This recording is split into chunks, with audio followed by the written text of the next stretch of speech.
Shabbat Shalom. This is Elder Shabar Ben Lewi. Welcome to our listening audience worldwide. Today's Rod of Iron broadcast has been preempted by a Kycn special report on abortion in America.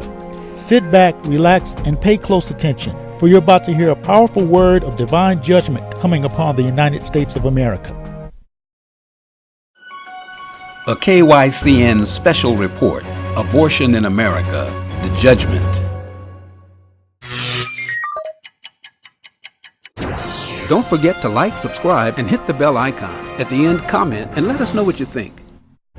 Welcome to the Kingdom Report. I'm Yeshua ben Yeshua of the House of David.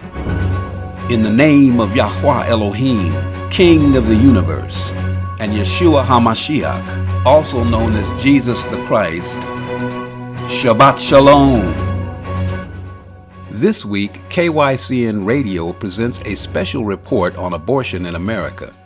This follow-up edition to last week's report examines the prophetic meaning behind the heartless and politically suicidal obsession on the part of Democrats with late-term abortion and the divine judgment of America. In 2019, America has witnessed the passing of strict new abortion laws in several states, which ban abortion after the detection of a fetal heartbeat, which occurs at about 6 weeks into pregnancy. In part, the new laws were inspired by a nationwide backlash against inhumane policies by pro-choice Democrats to protect Roe v. Wade, the Supreme Court ruling that legalized abortion. For example, in January, New York Governor Andrew Cuomo signed a bill that completely decriminalizes late-term abortions and allows healthcare practitioners other than licensed physicians to perform these heinous and barbaric acts. In addition, Cuomo directed the World Trade Center to be lit up in pink in a disgraceful citywide celebration of the bill's passing.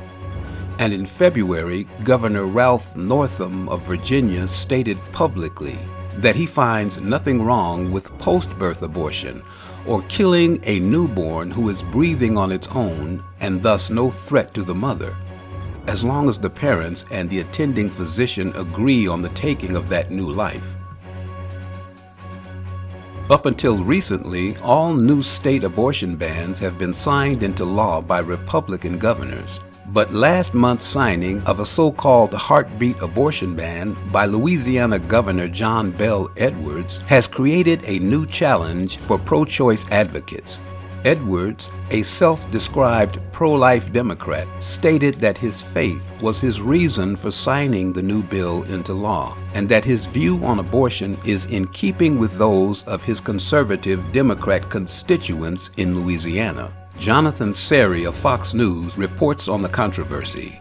Governor Edwards announced his support for this legislation in a written statement saying, quote, "As I prepare to sign this bill, I call on the overwhelming bipartisan majority of legislators who voted for it to join me in continuing to build a better Louisiana that cares for the least among us and provides more opportunity for everyone." The Louisiana State House passed the bill by a vote of 79 to 23. It makes no exceptions for cases involving rape or incest. I'm standing for the women in Louisiana who have been raped. Those that may not have a voice here today, I'm standing for them because they should have a voice. We celebrate freedom in America, but I believe that my choice ends when another life begins. The ACLU of Louisiana tweeted, "We're committed to making sure this brazen attack on the constitutional right to abortion access never takes effect." Now, earlier this month, Georgia Governor Brian Kemp signed a similar fetal heartbeat law that's scheduled to go into effect next year. If the courts fail to block that law, Disney CEO Bob Iger said it would become very difficult to continue filming in Georgia.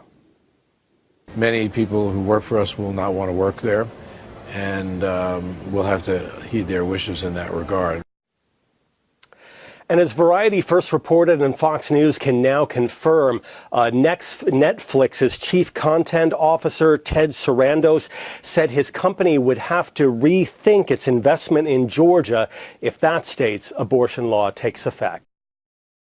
As a result of the new heartbeat abortion ban in Louisiana, Republicans and pro-life Democrats now face increased resistance from pro-choice advocates as the fight to overturn Roe v. Wade intensifies.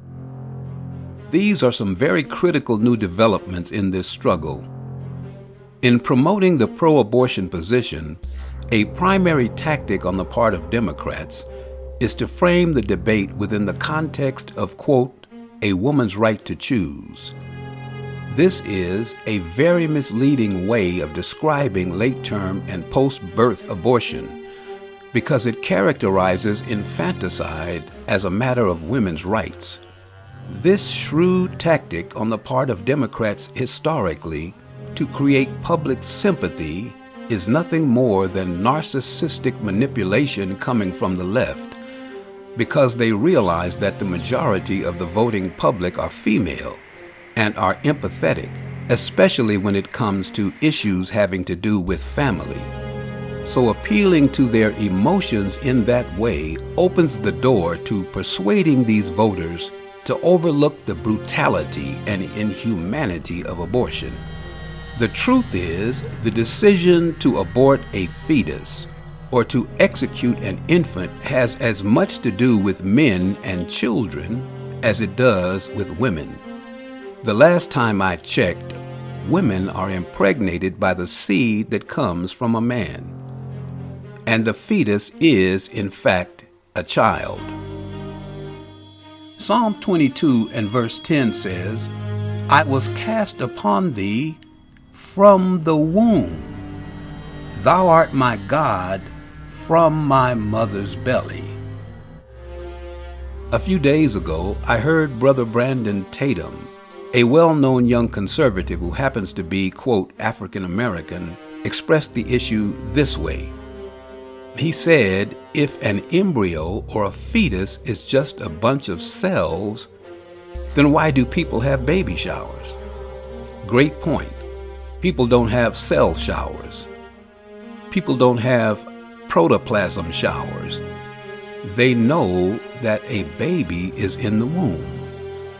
And that includes pro-choice Democrats. It's just that in their lust for absolute power and control, they attempt to play God, even to the point of dictating who lives or dies.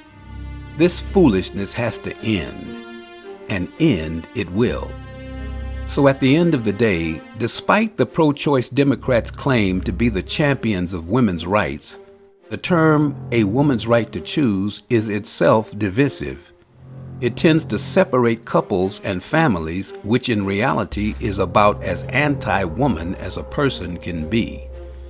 We as the children of the Most High must recognize and honor the fact that the family unit is the basic building block of a healthy and prosperous society.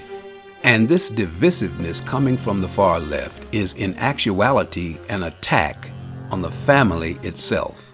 And the truth be told, the misleading rallying point of a woman's right to choose is really a vestige of the virulent racist and anti-family views of the mother of the so-called pro-choice movement, the late abortion activist Margaret Sanger. Now, as you know, Planned Parenthood remains at the forefront of the resistance in America to the overturning of Roe v. Wade. Let's listen for a moment to Margaret Sanger's actual views on race and family and abortion in her own words. In this video, I'm going to show you who Margaret Sanger really was and why she founded Planned Parenthood. These 21 quotes by Margaret Sanger reveal the wicked roots of the abortion movement and expose the twisted mindset behind the present-day culture of death. In her own words, Sanger peddles racism, eugenics, contraception, and abortion, while demonstrating a visceral hatred for children, parenthood, marriage, and the Catholic Church. Every quote I'm about to give you has been verified and is well documented. But from my view, I believe that there should be no more babies. The most merciful thing that the large family does to one of its infant members is to kill it. we don't want the word to go out that we want to exterminate the Negro population. I accepted an invitation to talk to the women's branch of the Ku Klux Klan. I was escorted to the platform, was introduced, and began to speak. In the end, through simple illustrations, I believed I had accomplished my purpose. A dozen invitations to speak to similar groups were proffered. Do you believe there is such a thing as sin? Well, I think the greatest sin in the world is bringing children into the world that have disease from their parents, that have no chance in the world to be a human being, practically. Delinquents, prisoners, all sorts of things just marked when they're born. That, to me, is the greatest sin that people can commit. The most serious evil of our times is that of encouraging the bringing into the world of large families. The most immoral practice of the day is breeding too many children. Eugenics without birth control seems to us a house builded upon the sands. It is at the mercy of the rising stream of the unfit. As an advocate of birth control, I wish to take advantage of the present opportunity to point out that the unbalance between the birth rate of the unfit and the fit, admittedly the greatest present menace to civilization, can never be rectified by the inauguration of a cradle competition between these two classes. The most urgent problem today is how to limit and discourage the overfertility of the mentally and physically defective. No more children should be born when the parents, though healthy themselves, find that their children are physically or mentally defective. A marriage license shall in itself give husband and wife only the right to a common household and not the right to parenthood. No woman shall have the legal right to bear a child, and no man shall have the right to become a father without a permit for parenthood. Permits for parenthood shall be issued upon application by city, county, or state authorities to married couples, providing they are financially able to support the expected child, have the qualifications needed for proper rearing of the child, have no transmissible diseases, and, on the woman's part, no medical indication that the maternity is likely to result in death or permanent injury to health. No permit for parenthood shall be valid for more than one birth. Apply a stern and rigid policy of sterilization and segregation to that grade of population whose progeny is tainted, or whose inheritance is such that objectionable traits may be transmitted to offspring.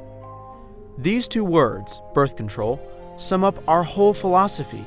It means the release and cultivation of the better elements in our society, and the gradual suppression, elimination, and eventual extinction of defective stocks, those human weeds which threaten the blooming of the finest flowers of American civilization. Organized charity itself is the symptom of a malignant social disease. My own position is that the Catholic doctrine is illogical, not in accord with science, and definitely against social welfare and race improvement.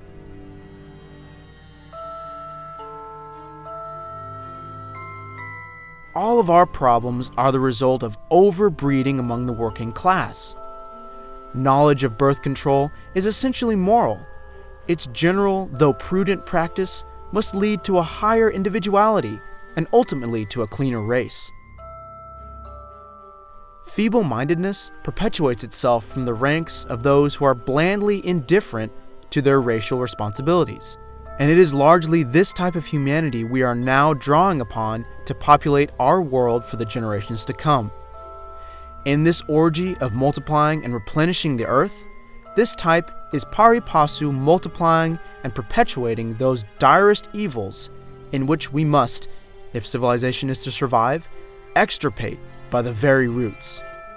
Birth control itself, often denounced as a violation of natural law, is nothing more or less than the facilitation of the process of weeding out the unfit, of preventing the birth of defectives or of those who will become defectives.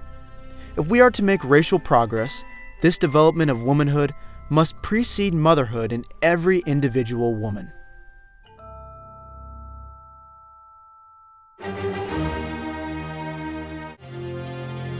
The sad truth is, The sociopathic madness put forth by Sanger in the early 20th century is clearly the genesis of the so-called pro-choice Democrat position. As a matter of fact, the leading Democrat and former Obama administration official, former Secretary of State Hillary Clinton, has herself used very similar language over the years. For example, as First Lady, she referred to our supposed African American youth as predators that must, quote, be brought to heel.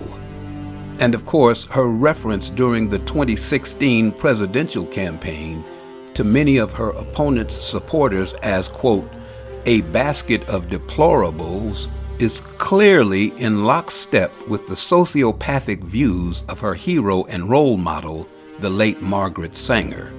Listen to Clinton's comments on Sanger's influence on her life and worldview.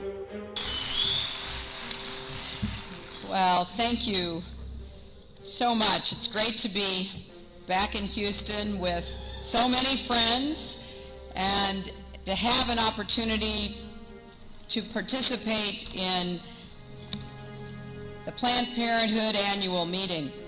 I have to tell you that it was a great privilege when I was told that I would receive this award. I admire Margaret Sanger enormously. Her courage, her tenacity, her vision. Another of my great friends, Ellen Chesler, is here, who wrote a magnificent biography of Margaret Sanger called Woman of Valor. And when I think about what she did all those years ago in Brooklyn, taking on archetypes, taking on attitudes and accusations flowing from all directions, I am really in awe of her. And there are a lot of lessons that we can learn from her life and from the cause she launched and fought for and sacrificed so greatly. And so, we see that the seemingly noble call for a woman's right to choose is in fact nothing more than a genocidal plot to exterminate the Israelites, both Hebrew and otherwise, groups that they have deceitfully mislabeled as African Americans and Christian fanatics.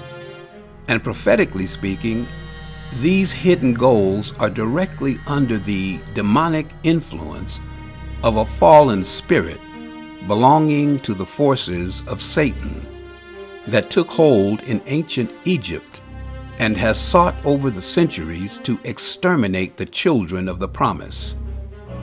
Keep not thou silence, O God, hold not thy peace, and be not still, O God. For lo, thine enemies make a tumult, and they that hate thee have lifted up the head. They have taken crafty counsel against thy people, and consulted against thy hidden ones. They have said, come, and let us cut them off from being a nation, that the name of Israel may no more be in remembrance. In fact, in 2016, as unbelievable as it may seem to many, New York City held a ceremony where they actually unveiled a replica of the ancient arch of Baal, or Baal, which in ancient times symbolized a portal into the spiritual realm to worship this pagan deity, which was and is nothing more than a top minion of Satan himself. Like his father the devil, Baal promises and delivers great power and wealth to those who sacrifice their children to him. And speaking of great wealth, take a look at this event, which by no accident occurred in the financial capital of the world. It is September 19th, 2016. I'm standing in New York City, in City Hall Park, on a rainy Monday afternoon, a little past 1. What you see in back of me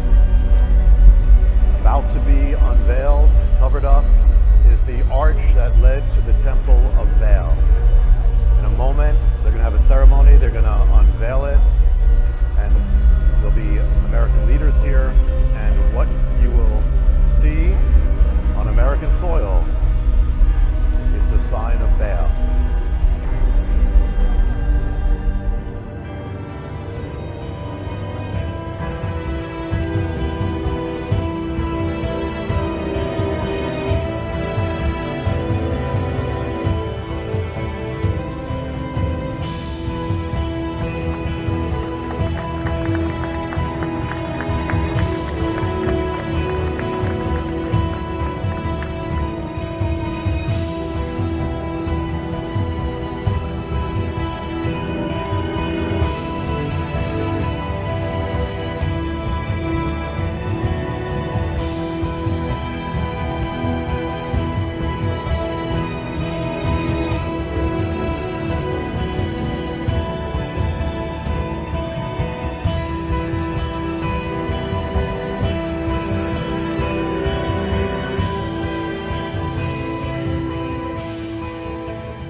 Here now on American soil, in back of me, is the manifesting of the sign of Bel.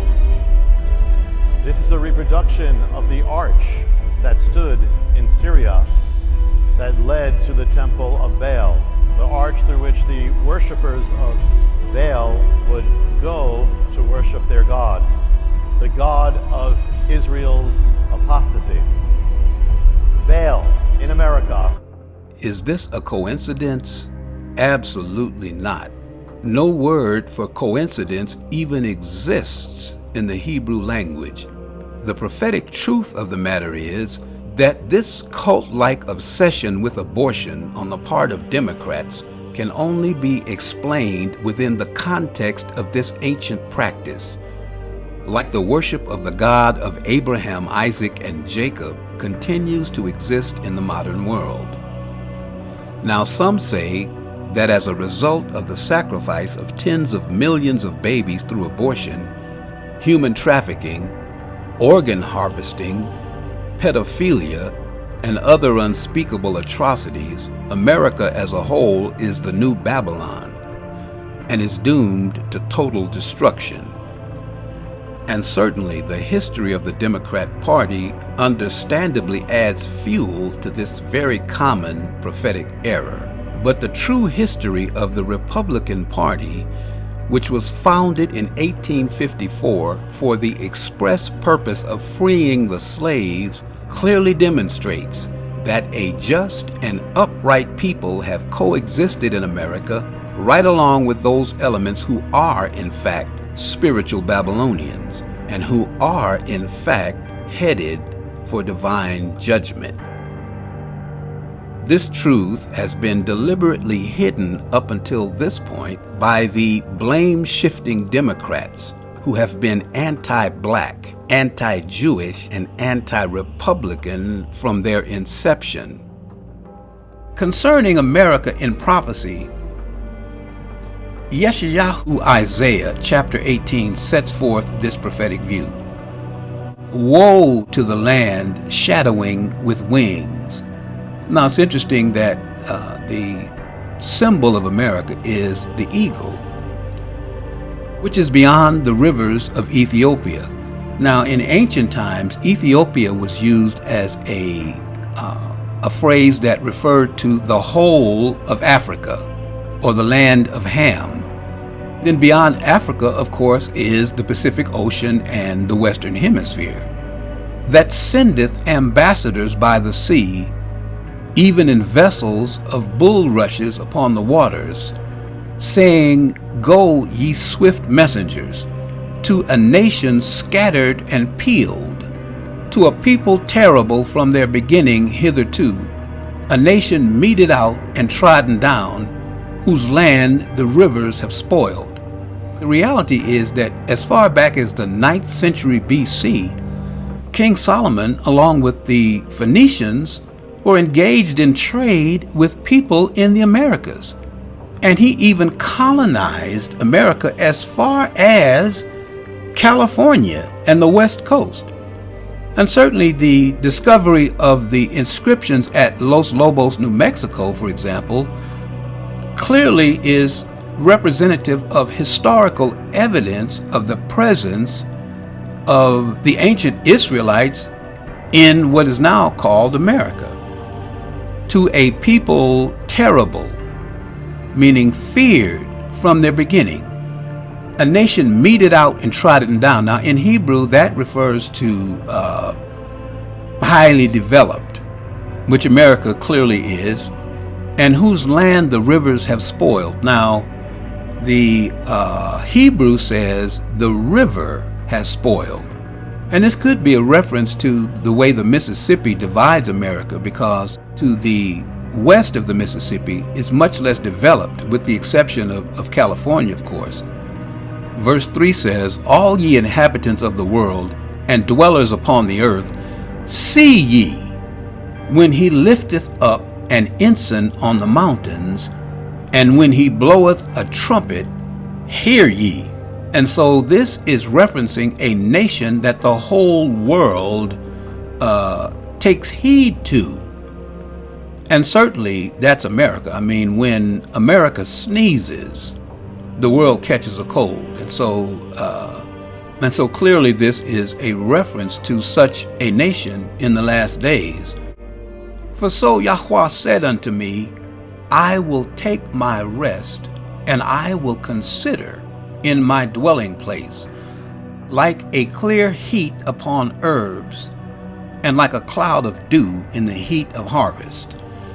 And afore the harvest, when the bud is perfect, and the sour grape is ripening in the flower, he shall both cut off the sprigs with pruning hooks, and take away and cut down the branches." Now, when the bud is perfect and the sour grape is ripening in the flower, represents something that he is looking for, meaning Yah. And it says without question that the harvest, or the grape harvest, is ripening in this nation, and he will prune it, cutting away the sprigs and taking away the wild branches thereof. Now, one does not prune where there is no fruit. Selah. Verse 6, "They shall be left together unto the fowls of the mountains, and to the beasts of the earth. And the fowls shall summer upon them, and the beasts of the earth shall winter upon them." Now, given the fact that this passage is metaphorical, obviously, the fowls of the mountains and the beasts of the earth are representative of powers. In Hebrew, mountains represents high places in authority. For example, Mount Zion, or the Mount of Olives, or Mount Seir, for example, which is a mount of ignominy, of negativity. And the fowls, or the birds, represent spiritual wickedness in high places. And therefore he will leave the sprigs and the wild vines that choke the fruit. So in other words, he will leave those who are unjust and unbelievers and the accusers of the brethren to the demonic powers in the high places. And to the beasts of the earth simply is a reference to the wicked among men who are demonic, walking the earth, looking to devour anything they can find. Verse 7 says, "In that time shall the present be brought unto Yahweh of hosts, of a people scattered and peeled, and from a people terrible from their beginning hitherto, a nation meted out and trodden under foot, whose land the rivers have spoiled, to the place of the name of Yahweh of hosts, the Mount Zion." Now that present to be brought to the Lord represents the saints of the Most High gathered together unto a mass exodus to the land of our fathers. Behold, America, the cutting away of the sprigs and the wild vines that choke off the fruit of the Spirit of Yah is well underway. Let me close with the conservative scholar and filmmaker Dinesh D'Souza's absolutely brilliant argument against so-called abortion rights in America. So the question is about abortion, and I think a good way for me to say a word about it is to actually connect it to the debate with Lincoln. Lincoln, as you know, had a series of famous debates with Douglas. This is Stephen Douglas, the Democrat, on the issue of slavery. And Douglas argued something very interesting. Douglas said that slavery is a really complicated subject on which Americans disagree. I mention this because when I give you the Douglas argument, think of the parallel to the so-called pro-choice argument. Douglas says, we're a big country, some people are for slavery, some people are not. Douglas goes, who knows who's right? Who knows? Douglas goes, let's agree to disagree. Why don't we have every community, every state, every territory decide for itself if it wants to have slavery? So basically what Douglas is saying is not for the individual, but for the community, let's be pro-choice on the issue of slavery. Why? Because it's a controversial issue. So people have religious views on it. You can't impose your morality on somebody else. Douglas's argument is incredibly modern. Very, very familiar to us in this other context. And it's very interesting to hear what Lincoln replies. Because Lincoln replies this. Lincoln basically says that we live in a free country where choice is and should be the overwhelmingly preponderant principle. But, says Lincoln, with one notable exception. Namely, you do not have the choice to cancel out the choices of other people. You don't. And this is very consistent with John Stuart Mill's idea that you have the right to swing your fist as long as it doesn't come into contact with my jaw. So you have the right to choose, but you cannot crush the choices of another person. And slavery, says Lincoln, is just that. So choice is inoperative when it comes to other people who themselves have choices. And this would be the way I would look at the abortion debate, is, to me, it's not an argument about, like, does life begin at conception, does it begin at viability? Whatever we think about when it begins, this is a developing life that has choices ahead of it. There is a narrative for this life to live. Clearly it's life, and clearly it's human life. What other kind of life is it? It's not a hippopotamus or an amoeba. So if you concede it's life, and we can't deny it's life, I mean, we have a whole project looking for life on other planets, which is looking for the most minimal indications, which if they were found, you would have a worldwide celebration. Life. Can you imagine if you went to another planet and found a fetus with a heartbeat and motion, and when you try to get it, it moves away in the amniotic fluid, and we're debating, is that life? So I think this is where the sort of Lincoln model to me is eye-opening. Ironically, the historical debate we've been talking about throws some light on this issue. So I'm not pretending to resolve it. I would just say, think about it. Well said. In an ironic display of poetic justice, the author of the controversial new abortion ban in Louisiana happens to be State Representative Katrina Jackson, a supposed African-American woman who symbolizes the precious fruit of the earth that the Most High is soon to gather into the winepress of the wilderness for a total dying to the flesh unto a glorious emergence as the very wine of the new covenant. Selah. Toda Rabbah, and thank you for listening. Until our next report, I'm Yeshua ben Yeshua of the House of David, reminding you to stay vigilant and stay blessed. And remember, it's kingdom time. Shalom. If you enjoyed this video, please be sure to give it a thumbs up and hit the subscribe button and bell icon to receive instant notifications from Kycn Radio so you'll never miss new uploads. Enjoy your day and thanks for watching.